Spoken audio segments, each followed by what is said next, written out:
Assalamualaikum warahmatullahi wabarakatuh. Jumpa lagi dengan DHP. Untuk kesempatan kali ini kita akan mengambil kompos humus daun bambu. Teman-teman bisa lihat di sini ada banyak hewan-hewan kecil. Ini yang kakinya banyak. Ini jumlahnya bisa mencapai ribuan bahkan, tapi jangan takut, jangan khawatir.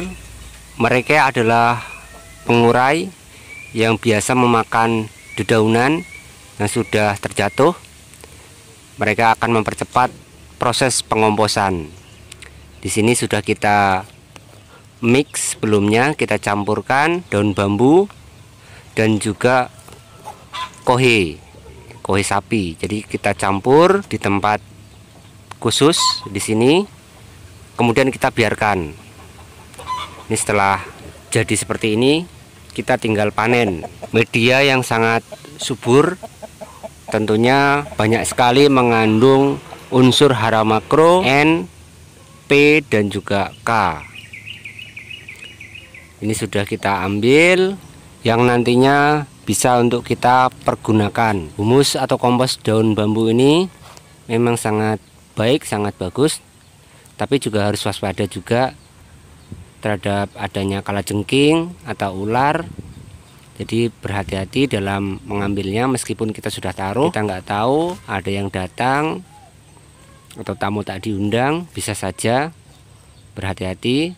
Kalau yang hewan seperti tadi yang kakinya banyak ini nggak bahaya, malah justru dia mempercepat adanya proses pengomposan. Jadi jangan khawatir. Cuman beberapa hewan saja yang perlu kita waspadai, seperti ular dan kalajengking yang kadang hadir bagi tamu tak diundang. Ini kita ambil dulu, nanti kita gunakan untuk tabu lampot.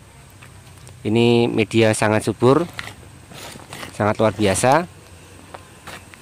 Tetapi nanti bagaimana caranya kita jelaskan biar tidak salah dalam penggunaan yang tepat.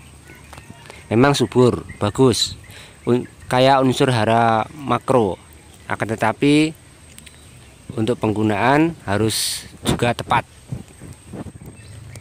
Ini sudah kita persiapkan untuk media yang sudah kita ambil, kompos atau humus daun bambu, yang sudah ada kompos kohenya juga, yang di awal sudah kita campurkan dan kita biarkan. Jadi jangan gunakan media tunggal seperti ini saja, karena basah atau kelembapan dalam waktu lama.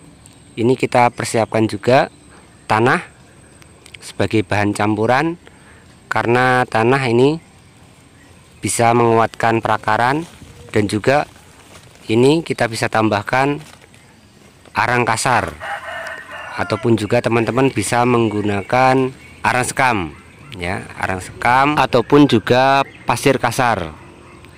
Karena humus atau kompos daun bambu ini tingkat kebasahannya lama, jadi ada beberapa tanaman memang yang kuat, ada juga yang tidak mampu untuk basah medianya terlalu lama. Jadi di sini cari aman, lebih baiknya kita mix.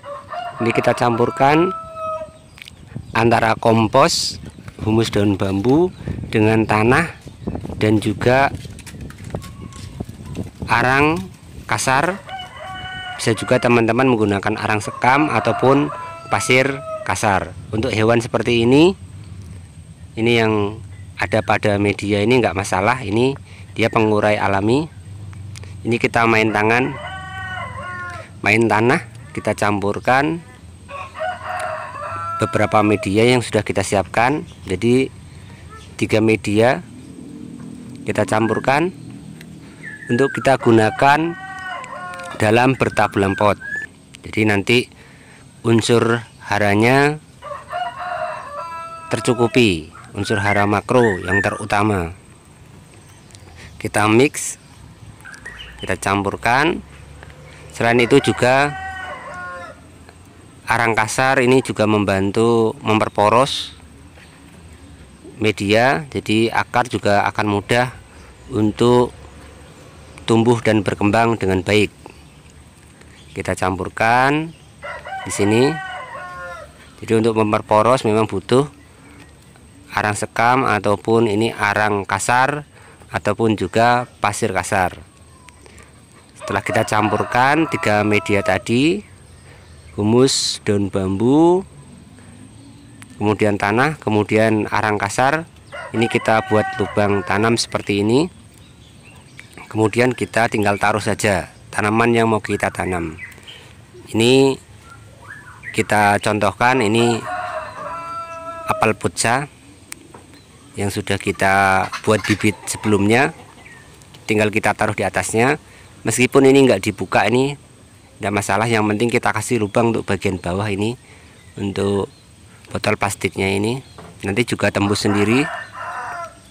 Ini seperti ini prakteknya, cara tepat kami dalam menggunakan humus atau kompos daun bambu.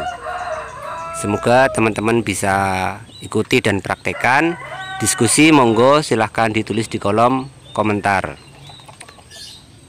Inilah hasilnya yang sudah kita tanam menggunakan humus atau kompos daun bambu. Semoga bermanfaat. Wassalamualaikum warahmatullahi wabarakatuh.